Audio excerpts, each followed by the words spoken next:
কি বলছে, আমি এই কাজের জন্য নই। দেশে আমার দেশ পরিচালনা করা আমার দায়িত্ব না, আমার কাজ না, আমি জানি না ঠিকভাবে। অবশেষে ভিডিও বার্তায় পদত্যাগের ঘোষণা দিলেন অন্তর্বর্তীকালীন সরকারের প্রধান উপদেষ্টা ডক্টর ইউনূস। গত 8ই আগস্ট অন্তর্বর্তীকালীন সরকারের প্রধান দায়িত্ব পালন করেন ডক্টর ইউনূস। ইতিমধ্যে নানান সমালোচনায় পড়েন অন্তর্বর্তীকালীন সরকারের প্রধান উপদেষ্টা। এছাড়াও দায়িত্ব পালনের ক্ষেত্রে যে রাজনৈতিক অভিজ্ঞতা প্রয়োজন সেগুলো নেই উপদেষ্টাদের মধ্যে, এবং ডক্টর ইউনূসও নিজের মুখে স্বীকার করে নেন তিনিও দায়িত্ব পালনের জন্য অভিজ্ঞ নন।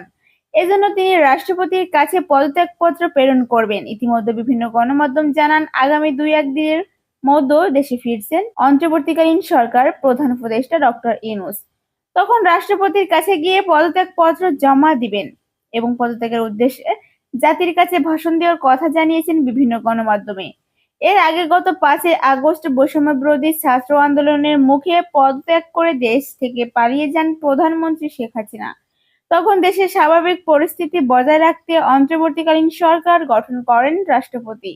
এরই মধ্যে নানান সমালোচনার পড়েন এই প্রধান উপদেষ্টা। ইতিমধ্যে তিনি জানিয়েছেন দেশে ফিরে পদত্যাগপত্র জমা দেবেন রাষ্ট্রপতির কাছে।